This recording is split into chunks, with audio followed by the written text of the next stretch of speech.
Good morning, my lovely people. It's Grace here by Cadonia and a new chapter in the Cambodia journey. Today I wake up under cloudy skies in the tiny town of Pramawi, and the first thing I do is I do my maintenance. I get out the tools, I check over the bike, I do my 15-minute idle reset and a few other adjustments. After I'd done all of that and edited a video, it meant that I got on the road really quite late. It was almost midday. I cruised down the street of Pramawi, I went down to the only real fuel station in town, and that's where I ran into these guys. A trio of dirt bikers from Singapore. I definitely didn't expect to run into a bunch of Singaporeans in a place like Pramawi, and I was super happy to meet them. I was also super pleased to see that people are taking advantage of Cambodia's recent reopening. So these days you can fly into Cambodia with no tests, no nothing. You just get your visa on arrival just like you used to before the pandemic. It's really great to see because, as you can imagine, the Cambodian tourist industry definitely needs the business after 2 years of the pandemic. But it particularly warmed my heart to see Singaporeans here because here's the thing, Singapore is an absolutely tiny little island, and in normal times everyone in Singapore would go and ride in Malaysia. Just take their motorbikes, ride across the causeway and then go out into the hills and have some fun.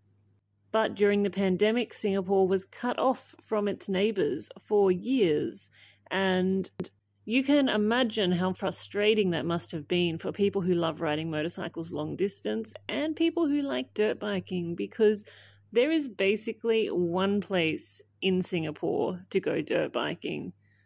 And so everybody has to go there and there's no variety. So the guys were telling me how they know every log and route in that small area like the back of their hands now after 2 years of riding around in circles there. Anyway, I was really glad to find that the delays in my day and the delays in their day had coincided to have us meet up at the service station. Because they are the nicest guys, and I was really happy to have some company on the road. I love to ride alone, but if I'm going to go and tackle some dirt tracks, some single track, anything that might be a bit dodgy, you know, I'm acutely aware that I've got no backup when I'm on my own. And so sometimes it makes you worry a bit more. It makes it a little bit less fun. It's definitely preferable to be hitting the gnarly stuff with a few mates. So we decided to join forces. We were going the same direction anyway. And of course, we were all instantly united by our mutual addiction to motorcycles. So off we went. Here I am, barreling down the road, but this time I have 3 guys on Hondas behind me. So they had all flown into Phnom Penh and hired motorcycles there. Now I have to say the motorcycles they ended up with were not crash hot. They were maybe more crash than hot, to be honest. There were 2 relatively decrepit CRFs, one of which had a blocked fuel filter, and one Honda XR which had a decent engine, but the rest of the bike was toast.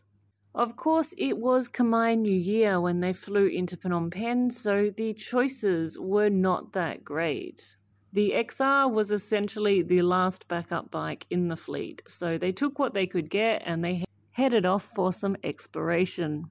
Now, fortunately, they are quite handy on the tools, and they flew properly equipped for whatever catastrophes may befall those little Hondas. And this was a very smart move on their parts because many hours were spent repairing those bikes. I assured the guys that when they come to Thailand for some riding, they will not be stuck with crappy bikes that don't run and no assistance. Of course, sometimes things fail or break, but as far as I'm concerned, that is the tour operator's problem and not the customer's problem. Unless, of course, the problem arises only because the customer crashed and broke the bike. But in that situation, you still back up your customers. You don't leave them out beside the road trying to fix the bike on their own. Well, that's just what I think anyway. I also believe in looking after my tour customers and my friends, which means not leading them into conditions I know nothing about. As you can see, we have a very mild looking water crossing here, but I can't actually see what's under the surface because of the reflection. So, of course, I just get off the bike and walk it out a little bit until I can see exactly what's going on. This is also a reflex that I can't shake after years of riding alone. In my mind, one of the most feared disasters would be going down in the middle of a water crossing on my own, not being able to pick the bike up immediately and completely drowning it. For this reason, I always travel with 2 liters of oil in my panniers just in case I need to do a full oil change before I ride out. Hopefully, I will never need to open those oil bottles on the trail, but you never know. And I am certainly not one to take a risk by riding my bike when there's water in the oil. Oh my goodness, no. I know people who have done this, justifying it by saying, oh, well, I was a long way from any help, so I had to ride the bike. And in those situations, exactly what you would expect happened. The engine hydrolocked and seized. It's a good way to kill a KTM. It is my sincere hope that my KTM will only die eventually of old age. Of course, that's not to say we don't take many dirt naps along the way. This day only featured one dirt nap, but it was a good one. I was riding along the road when I saw a nice big bog in front of me, and then I saw the detour for scooters that went around and up along the bank on the left. The detour was a skinny bit of single track, but absolutely doable, and so that's the direction I headed. It was only once I got up on top of the bank that I saw the old woman holding the baby, walking slowly along the top of this section. I knew I couldn't stay on the throttle because I would run over her. And so I cut the throttle on top of this steep bank, and as you can imagine, things went badly from there. I came off my line, I slipped down the bank, and had to rapidly stall the bike to prevent it going for a swim in the rice paddy. That's me in the background, nearly in the rice paddy, and here you can see that Ian's bike in the foreground has taken a sympathy dirt nap. Of course, with 3 big strong men to help me, the whole situation was no sweat at all and really just an excellent photo op. Because if you can't take photos and laugh at yourself, what are you doing?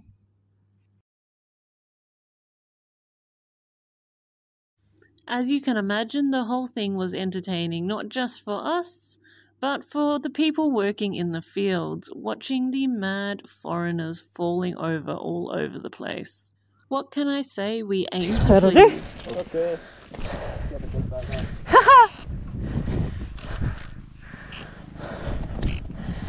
Right, we need maximum muscle on the front wheel. Alright. Should I switch it off first or want to leave it on? Switch it off, yeah, thanks. Careful, I just touched the exhaust, it's hot. Don't touch the exhaust, and this bit will break off. Okay. I think you need 2 people, 2 thumbs up. Right? Yeah, 2 people is better.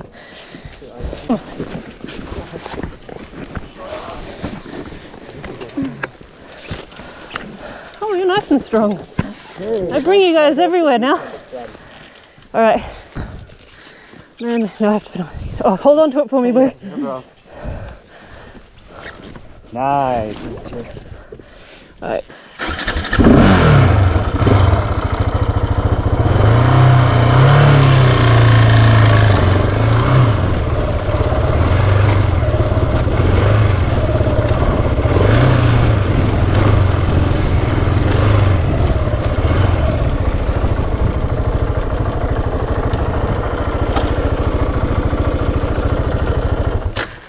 Thank you, gentlemen.